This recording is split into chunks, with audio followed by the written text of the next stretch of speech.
Bom, gente, estamos em mais um painel do nosso evento Hack in Rio 2020. Grande honra em um ano cheio de surpresas e cheio de emoções para todos nós, mas não podíamos deixar de fazer este evento e este painel é super importante. Me chamaram para ajudar em um bate-papo com os amigos para falar sobre o futuro do trabalho, falar de futuro mesmo. Meu nome é Juan Pablo Correa. Nos últimos 15 anos, basicamente, tenho trabalhado como consultor, como executivo, como empreendedor na área de tecnologia também e como headhunter em vários países da América Latina. Sou colombiano, naturalizado brasileiro, com muito orgulho e atualmente sou sócio da firma de consultoria ESEC, onde basicamente estamos especializados em executive search, consultoria em liderança, leadership advisory e serviços para conselhos, board services. Estou com meus amigos Andrea Schwartz. Pronunciei bem, Andrea? Muito bem. Ok. Andrea, basicamente,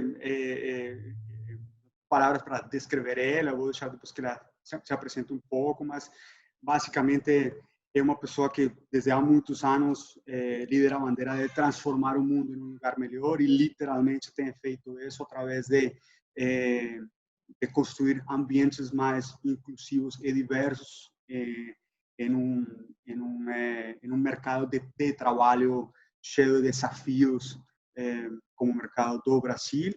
E basicamente ela tem liderado aí projetos para criar igualdade de oportunidade para todos. E estou com o Luiz Massad. Luiz é um velho amigo de muitos anos. Luiz tem sido também um executivo bem reconhecido na área de recursos humanos no Brasil e na América Latina. Teve a oportunidade de morar na Colômbia, então foi bem legal a experiência do Luiz. E ele tem liderado processos muito importantes na área de recursos humanos, especificamente ligados à transformação, tanto em empresas que estão iniciando nessa jornada de transformação digital, vamos falar de transformação de culturas para o mundo digital, como em empresas que nasceram digitais. E atualmente, Luiz é o diretor de gestão de pessoas na Magazine Luiza, que sem dúvida é uma empresa que tem liderado a pauta de inovação e de futuro no Brasil. Vou deixar para que vocês se apresentem, por favor. Andrea, falta algo para agregar, se você quiser? Obrigada, Juan, Luiz. Um prazer bater um papo tão aberto sobre questões que importam, né? Eu acho que tem conversas que a gente tem que parar para refletir, para escutar, para entender quem somos nós nesse contexto e nesse processo. Bom, inclusão, né, é um assunto que é transversal da minha história de vida, até porque eu adquiri uma deficiência quando eu tinha 22 anos, hoje eu estou com 44 anos, então eu já vivi metade da minha vida sem estar na cadeira de rodas e metade na cadeira de rodas. Então, eu atingi a maioridade ano passado, né, 21 anos de cadeira, e eu acho que com a nossa maioridade vem aí uma maturidade e um conhecimento maior, né, de quem realmente é a Andrea e do que ela veio fazer, enfim, aqui na Terra. Eu sou uma mulher real, plural, né? Mãe do Guilherme e do Leonardo, sou casada com o Jacques, sou filha, amiga, palestrante, empreendedora social, LinkedIn Top Voice, mas eu também sou uma pessoa com deficiência. São tantas características que definem a Andrea como ser único, né? Mas eu costumo ser rotulada apenas pela minha característica mais visível, que é a cadeira de rodas, né? Então, a cadeira sempre chega antes que a Andrea. E dessa forma, né, as pessoas acabam muitas vezes limitando, quando olham dentro de uma organização, limitam o tipo de vaga que é ofertado, né, para uma pessoa com deficiência. Quando eu olho na minha vida social, o tipo de relacionamento e aonde eu posso ir, porque a gente ainda vive num país com pouca acessibilidade, com políticas públicas ainda muito tímidas para essa parcela da população. Então, de uma forma geral, né, desde que eu comecei a trabalhar com essa questão, eu comecei a perceber que não era a Andrea que era deficiente, sim o país e a sociedade que era muito enviesada, porque desde que eu sentei na cadeira de rodas, eu comecei a perceber, né, que as pessoas me olhavam e me olhavam de uma forma diferente, como se eu tivesse mudado, né? E muitas vezes de uma forma capacitista, me subestimando, né, em função de uma deficiência. E eu sou uma mulher que sou muito incomodada e esses incômodos me movem mesmo, né? Então, as principais mudanças da minha vida foram mudanças quando eu saí do meu estado de conforto. E aí, a partir disso, eu comecei a me apaixonar pelo assunto, né, porque eu vivi esse assunto, e abri a Igual, que é uma empresa, né, de consultoria, né, para grandes organizações, né, para que eu possa auxiliar, a gente possa auxiliar, para que eles saibam que contratar é diferente de incluir. Então, ao longo da minha carreira aí como consultora, eu já incluí mais de 20 mil pessoas com deficiência em 800 grandes empresas, publiquei 3 livros, enfim, sou uma mulher, enfim, que tem aí uma missão e um propósito de vida, né, que veio em função de uma diversidade, mas de verdade eu transformei ela numa grande oportunidade. Legal, muito bom, parabéns, parabéns por essa Obrigada. história tão bonita. Luiz, quer complementar a apresentação que eu fiz? Legal, legal. Não, prazer, Juan, André, estar aqui com vocês. Juan, é um prazer rever aí. A gente já vem de longa data. E André, é um prazer também ouvir aqui. A gente se conhece de rede social e é legal ouvir um pouco dessa tua vivência. Para mim é um motivo de muito orgulho estar aqui dividindo com vocês a tela. E como você comentou, Juan, a minha formação é psicologia e aí eu, desde da faculdade, já sabia que queria estar dentro das organizações, porque eu entendia que o maior impacto que eu teria na vida das pessoas, em termos de transformação humana, que era o que me motivava como propósito, eu poderia fazer isso de uma forma muito mais efetiva e muito mais rápida, estando dentro das empresas, porque a gente já entendia que os desafios lá em relação a pessoas, a felicidade, a engajamento, a propósito, estavam lá, né? É o ambiente que acho que a gente mais acaba aí distorcendo, né? Saúde mental, saúde física. Então, esse meu propósito desde lá da faculdade foi me guiando, e aí eu fui para empresas de varejo. Antes do Magazine eu passei já Pernambucanas, Polishop, aí fui para a Serasa Experian, que foi uma escola de desenvolvimento humano, né? De um RH mais voltado para realmente um ambiente mais humanizado. Fui para a Colômbia, como você disse, passei 3 anos lá, e aí eu também cito bastante essa questão da diversidade cultural, que eu acho que está totalmente ligado com o tema que a Andrea trouxe. A gente tem uma série de preconceitos, eu acho que com tudo na vida, inclusive com diversidade cultural, de cabeças diferentes, de culturas diferentes. Eu vivenciei isso na pele quando mudei para a Colômbia e para Bogotá. O pouco que a gente conhece de um outro país, que é um país vizinho, o pouco que a gente tem visão de América Latina, de língua, de cultura. Fiquei 3 anos lá, eu fui para ficar 6 meses, fiquei 3 anos, pelo que me apaixonei pelo país, não preciso nem te explicar o que eu senti lá. Acontece. Voltei meio colombiano. Voltei meio colombiano. E aí voltei, e aí eu fiz uma última jornada aqui por empresas mais voltadas para a tecnologia, passei pelo Mercado Livre, depois fui para o Gympass, liderar o RH para a América Latina, uma startup voltada com um propósito muito interessante. E aí, recentemente, no final do ano passado, entrei no Magazine também para fazer essa parte de transformação do RH de necessidade para a tecnologia, né? Porque o RH ele precisa ser repensado não só pela pandemia, mas por tudo que a gente vem vivendo de transformação, de inovação, disrupção. O RH precisa surfar essa onda e entender como melhor apoiar as organizações nesse sentido. Então, resumindo, mas é um prazer estar aqui com vocês. Obrigado. Vamos entrar então no assunto. Só peço para que a gente tenha na cabeça futuro. Então, futuro do trabalho, futuro tudo que vai acontecer no futuro mesmo. E começar por um assunto que é muito falado e que às vezes é difícil de entender como será, como se preparar para viver, né? Isso que é basicamente a disrupção.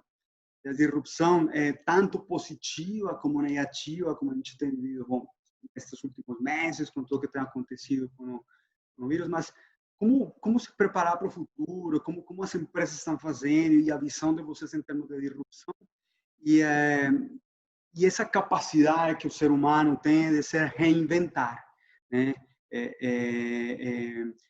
Como conseguir saber identificar essas oportunidades de transformação, se reinventar e poder fazer cara a essa disrupção. Então, não sei se vocês querem, quem quer começar um pouco a opinião do futuro, o que pensam dessas duas áreas ou desses dois temas? André, quer ir? Pode ir, vai que eu vou depois. Tá bom. Juan, eu acho que a gente está vivendo uma disrupção agora ainda mais forçada, né, pelo momento que a gente está vivendo, mas já vinha acontecendo, como eu comentei com vocês. Eu acho que o modelo de trabalho como existia, ele tem uma grande tendência a ser completamente modificado, né? Então, até modelo estrutural de organização, que a gente via muito tradicional, muito hierárquico, muito um poder centralizado, um comando e controle no modelo de gestão que a gente tinha, o microgerenciamento. Então, essas costumes, esses comportamentos, eles provavelmente não vão existir para o futuro. Já não deveriam estar existindo, mas eu acho que agora a gente é realmente confrontado com modelos que não vão funcionar mais, não vão levar ao sucesso. O que eu vejo que essa disrupção ela vai trazer para a gente uma necessidade de ser muito curioso, além de uma adaptabilidade, porque a mudança ela não para quando a vacina chegar, por exemplo. Eu tenho ouvido isso às vezes, né? Quando a vacina chegar, a gente volta ao que era. Não tem volta ao que era, porque o que era já foi, inevitavelmente. Sim. Então, essa questão das mudanças, elas vão continuar acontecendo, porque a disrupção que aconteceu e que está acontecendo, ela vai modificar, acho que constantemente o ambiente de trabalho, as prioridades. Então, o que eu tenho visto como futuro do trabalho é essa questão do profissional se adaptar, ser muito curioso. Então, eu não posso ficar mais em silo, entendendo, eu cuido do RH e aí eu vou o que não for do RH não me importa. Então, essa rede colaborativa agora, como você falou bem na introdução, então as metas hoje, elas têm que ser desconstruídas e construídas de uma forma mais colaborativa. Então, não tem mais aquele eu ganho, né, e todos os outros perdem. A gente só pode ganhar agora se a gente tiver união como empresa e como país, né? Eu acho que uma das questões que o Magazine traz muito pela figura do Fred e da Luísa Trajano é muito essa questão da união, né? A gente está passando por um momento, está todo mundo no mesmo barco, não tem rico, pobre, classes, né? Tudo que você imagina está passando pela mesma situação, uns com mais recurso, talvez, outros com menos, mas é o momento da gente se unir. Então, eu acho que o profissional, ele deve ter essa mentalidade aberta, deve ter curiosidade, deve ter a certeza de que as mudanças vão continuar vindo, e essa adaptabilidade. E eu acho que, principalmente, o que a gente vem olhando nas organizações é essa capacidade de eu enxergar que eu vou ter um ciclo de emoções em relação às mudanças que estão acontecendo. Então, a vulnerabilidade, que eu acho que agora, finalmente, a gente trouxe à tona com a Brené Brown, né, que é uma best-seller, e a gente os pode medos, falar... né? Aquela parte desses medos, porque essa disrupção negativa que houve criou muito medo, muito pânico e fez com que as pessoas ou ficassem congeladas, né? Ou algumas outras que estavam talvez mais preparadas para encarar, né, essas mudanças e agissem rapidamente. Né? A gente tem... Diz lá, André. Não, desculpa. Eu acho que numa fala, você falando, começou a me vir muito forte algo que eu sempre bati, né? E nessa fala, dizendo que de verdade, gente, a gente não controla nada, né? Então, eu acho que essa pandemia trouxe isso para a gente, né? Talvez a gente tenha evoluído e as pessoas nunca pensam, normalmente não pensam sobre essa ótica, né? Ninguém está perdendo tempo, né? E o que a gente amadureceu nesses 5 meses, talvez demore 5 anos, né? Amadureceu com relação né, a questão de empatia, eu acho que isso sim, né? A questão da gente trabalhar as nossas questões internas também, porque a gente teve mais tempo para a gente, né? Então, isso de verdade é bom, né? Eu sempre tenho pensamentos de olhar o copo sempre meio cheio para cima mesmo, sabe? Porque quando aconteceu de eu ficar na cadeira de rodas, né? Eu tinha 2 maneiras de me encarar o que me aconteceu, que também foi fazendo um paralelo com o que a gente está vivendo do dia para a noite, né? Não é que eu tive um acidente, né? eu parei de andar, eu estava, enfim, na praia, né, com meu namorado, que é meu marido hoje, mas ele era meu namorado na época, fui tentar levantar para o banheiro no meio da noite e já não conseguia mais. Então, do dia para a noite, eu fiquei, né, com uma sequela de uma paraplegia. E, de verdade, eu tive que me reinventar, mas me reinventar para continuar, né? E eu tinha dois caminhos para seguir. Ou eu ia ficar me lamentando do que me aconteceu e por que comigo, ou eu ia olhar para frente, né, de uma forma bem pensada, mas o que mais eu aprendi foi a viver o aqui, o agora e o hoje, né? A valorizar isso. E isso, de verdade, é algo que as pessoas, elas, de alguma forma, elas esquecem. Então, eu escuto muito isso durante essa pandemia. Ai, a gente está perdendo super tempo. Ai, vamos deixar para viver depois que a vacina chegar. Ai, a gente vai sair bem melhor dessa. Eu não sei se a gente vai sair bem melhor, porque eu também não sei se a Andréia é uma pessoa melhor porque ela ficou na cadeira de rodas. Mas o que eu sei é que eu sou diferente e que a gente vai sair dessa de uma forma diferente. Então, como colaborador, também, né, de uma organização, também eu vou entender, né, quem sou eu nesse espaço, porque eu tive tempo de me respeitar e de respirar e me conhecer e me reconhecer, né, dentro da organização ou dentro, enfim, dessa sociedade. E como consumidor, a gente vai consumir completamente diferente. Sim. E mais do que isso, eu acho que a gente começou a ter um olhar para o outro. Porque, de verdade, as questões que eu venho falando durante 20 anos, né, que são questões disruptivas, né, eu comecei a falar, né, do consumidor com deficiência, do trabalhador com deficiência, antes da lei de cotas existir, né, onde as empresas começaram a se mobilizar para contratar. Porque eu não me via dentro daquela caixinha que a sociedade me colocou, que a André não poderia ser dona do seu destino, ser protagonista da sua história, né? Uhum. Eu, na verdade, fui driblando os muitos nãos que a vida me impôs. Aqui você não pode, aqui você não entra, isso não é para você, né? Porque eu realmente acreditava na André. Então, eu acho, sim, que o futuro de tudo isso, né, a gente entender quem somos nós nesse contexto e se respeitar. E aí, sim, quando eu me respeito, eu me aceito na minha condição, eu tenho um olhar mais empático para o próximo, eu consigo me colocar no lugar do próximo. Então, eu acho que a gente vai sair juntos dessa pandemia muito mais inclusivos do que a gente era, né? Porque essa agenda de diversidade e inclusão é uma agenda que há alguns anos atrás era coisa de futuro, só que a gente está vendo que isso é necessário agora, porque sem diversidade não tem inovação. As empresas que não colocarem isso, né, pessoas plurais, não colocarem isso nas suas agendas, eu não sei se elas sobrevivem, porque sem pessoas que pensam diferente, né, a gente não tem inovação e, consequentemente, não vai ter lucro. Então, a gente está falando de... Desculpa. A gente acaba falando de, né, só concluindo, de várias questões, né, que diversidade e inclusão traz para o futuro, para essa agenda do futuro. Traz uma questão que eu acho importante de oportunidade, de pertencimento. Eu me sinto parte daquela empresa, parte daquela sociedade, porque eu me enxergo nela e enxergo que eu tenho futuro nela, né? Então, acho isso muito bacana e eu acho que essa agenda tem se tornado cada vez mais importante nas organizações.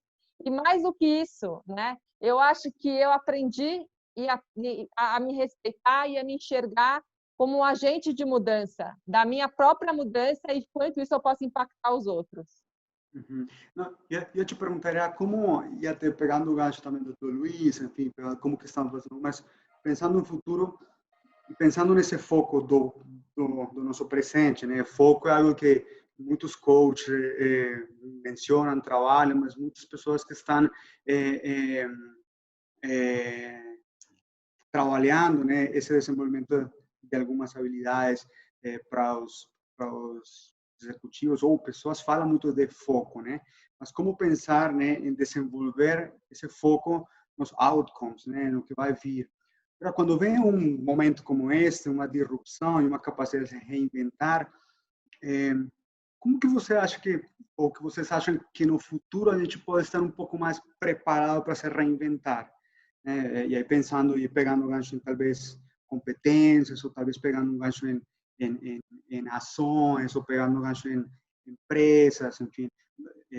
Você, Andrea, vem de uma jornada de reinvenção e trabalha com muitas pessoas, né? Do teu lado, você tem o teu dia a dia de muita reinvenção. E você, Luiz, trabalha com, enfim, com um ambiente de reinvenção pura, né? A toda hora, né? Eu me lembro lá no Mercado Livre que eles têm dois valores que me fixo muito, que é o modo beta constante, né? Então sempre estar sempre inventando. Como que vocês pensam que no futuro isso vai ser, né? E pensando nesse desenho, o futuro é bem difícil falar hoje em dia, né? 3 meses, 6 meses, mas o que vocês imaginam? O futuro é daqui a um mês, né? É amanhã. Né? Sim. Enfim, eu de verdade, eu acho que o futuro tem essas questões que eu falei muito forte, realmente, da gente se reinventar, porque quando a gente isso é uma das coisas que eu sempre falo para os meus filhos mesmo, né?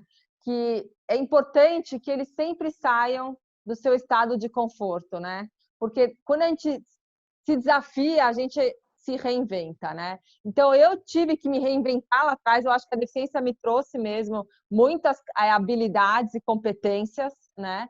Então, eu tive que reaprender a fazer as mesmas coisas de forma diferente. Tive que realmente reaprender, né? Quem era a Andréia nesse mundo que tanto excluía, né? Então, eu tive que me reafirmar por várias vezes dentro de mim, né? E eu sempre acreditei na Andréia. Eu acho que isso é muito verdadeiro. Mais do que isso, eu acho que quando a gente sai desse estado de conforto, a gente se dá a oportunidade para o novo. Porque na hora que eu me fecho para esse novo, né, eu acabo de verdade tendo ou uma carreira completamente horizontal, ou uma vida, né, de uma forma que realmente ela não me traz grandes desafios. Eu acho que o ser humano precisa disso, né? Então, por isso que eu acho que essa agenda de diversidade e inclusão é uma agenda do futuro mesmo, porque, de verdade, e acho que o Luiz pode trazer isso, quando você tem equipes plurais, na verdade, a gente já vê que são empresas que são mais felizes. Né? Tanto que a gente tem os indicadores, nesse caso, importam muito, porque os números são alarmantes com relação à desigualdade, né, no nosso país e preconceito, mas também a gente tem números promissores, né, que mostram que diversidade e inclusão, enfim, é uma agenda que traz mais felicidade, traz mais modernização para o ambiente, mas eu acho que se a gente não entender que a gente está falando de gente, a gente não vai fazer grandes mudanças. Então, acho que para o futuro, a empresa do futuro é uma empresa que todo mundo pode ser quem é. Eu não vou criar uma persona para entrar na empresa que o Luiz hoje trabalha. Né? A empresa ela vai ter que atrair um talento plural, e eu não sou plural só para a questão da cadeira de rodas, sou por várias características, porque eu me identifico e me sinto representada, e representada na alta liderança. Porque, de verdade, a empresa que não tiver, né, entender que alguns grupos foram privilegiados ao longo do tempo, e nessa corrida, nessa jornada chamada vida, muitos grupos saíram na frente e chegaram na linha de chegada antes que outros, não necessariamente por uma questão de mérito, né? E muitas vezes é porque largaram na frente mesmo. Então, se a empresa não entender que o tamanho do privilégio dela é o tamanho da responsabilidade, eu acho que a gente não vai estar falando do futuro, a gente vai estar falando de passado.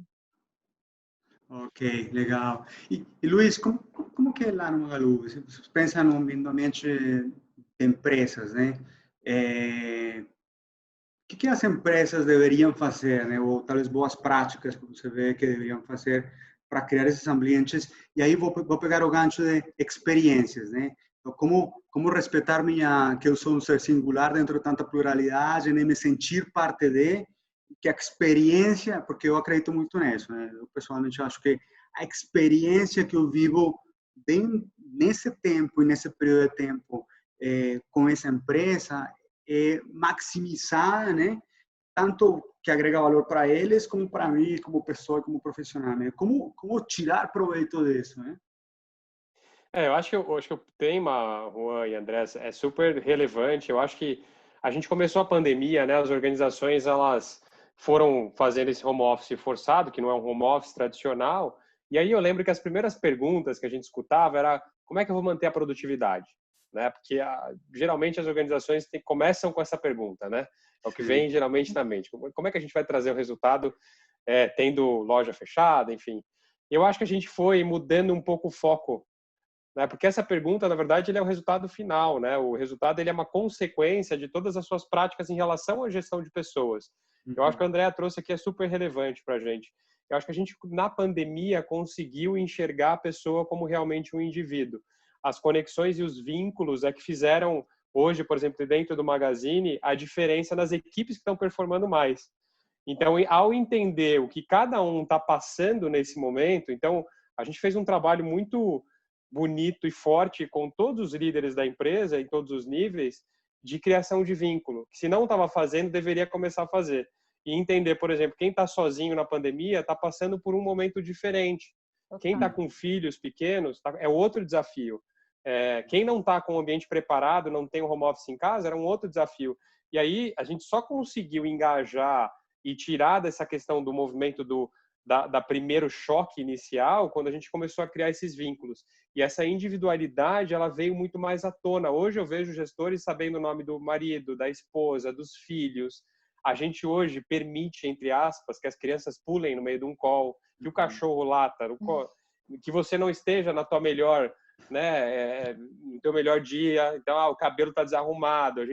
Essas coisas que eram supérfluas, né? Quando você fala em termos de engajamento, de produtividade, sim, elas foram caindo. E eu acho que esse é um grande ganho que a gente teve. Então, eu vou enxergar o Juan e André pelo que eles são. Não é mais uma pessoa no time, um recurso que está lá e que eu tenho que, sabe, pressionar para você ter o resultado. A partir desse vínculo, eu vou tendo até o maior felicidade da pessoa. Eu vou trazendo emoções mesmo no momento mais difícil. Vou normalizando algumas questões. Você vai estabilizando. Então, eu acho que esses vínculos... E é engraçado porque a gente está mais distante, né?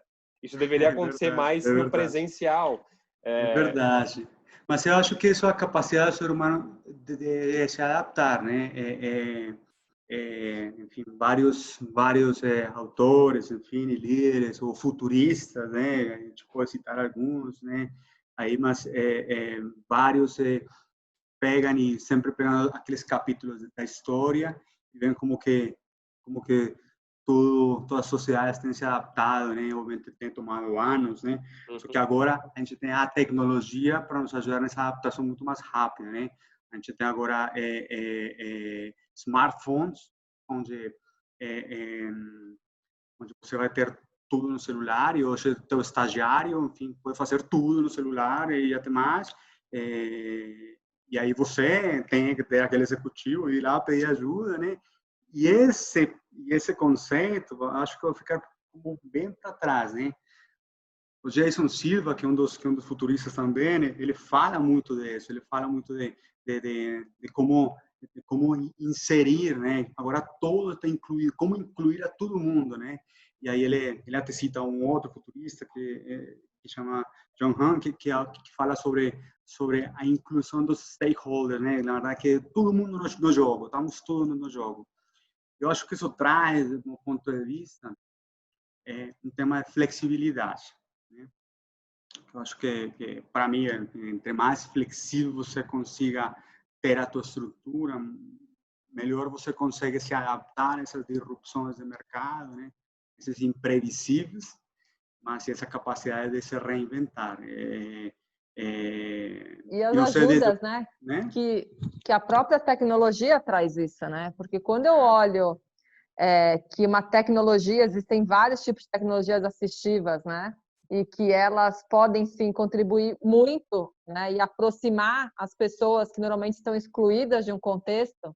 Então, por exemplo, hoje em dia, eu não conto com calçadas acessíveis, mas eu, né, com o meu telefone, consigo fazer uma compra do supermercado. Eu não preciso ir até a padaria, né, onde alguém vai ter que me ajudar, eu sozinha faço, né? Hoje em dia, a gente tem muitas tecnologias com relação para surdos, né? Ou para deficientes visuais, né? Que, enfim, que conseguem acessar, né, facilmente as webs, né? Pensando numa web para todos. Só que também, ao mesmo tempo, a gente ainda vê o quanto isso também exclui, né? Porque, da mesma forma, das edificações, que elas não são pensadas e construídas acessíveis, os sites também não são pensados, né? Por quê? Porque eu gosto de uma frase, até de uma música do Capital Inicial, porque o que a gente não vê, a gente não entende. Como é que eu posso pensar em tecnologias para todos se eu entendo, eu não vejo essas pessoas, porque não me deu oportunidade, né? Então, eu acho que a gente tem que repensar Inclusive, se o futuro está na tecnologia, a gente não pode, igual a gente fez quando a gente construiu as cidades, deixar uma parcela gigantesca da população de fora.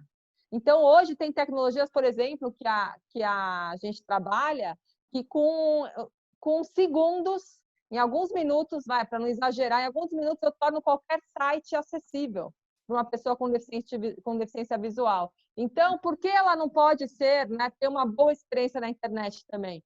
Por que a gente sempre tem que apartar certos grupos, né? Então, a gente tem que, sim, se questionar, refletir, para que a gente possa pensar num futuro que seja de todos. Sim, sim, também eu concordo. E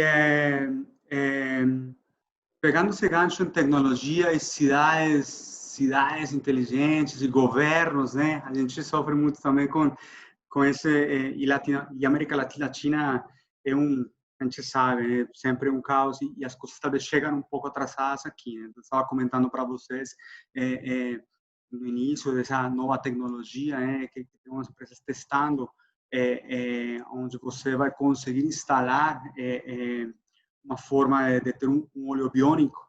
E até esse olho biônico vai te permitir ver ondas de calor, né? Aqueles termostatos. Então, as pessoas vão poder ver através das paredes, né? Mas, na verdade, é uma tecnologia testada especificamente para os visuais, né? Como que vocês veem o futuro, né? Desse tipo de tecnologias que permitem e que amarram um pouco mais essa inclusão, né? Dentro dos países como os nossos, né? Porque a gente falava de flexibilidade, falava um monte de coisas, mas a gente tem um desafio enorme, né? Enfim, de alinhar governos, instituições e tudo mais para que isso funcione, né? Não adianta. Qual é a sua visão sobre isso?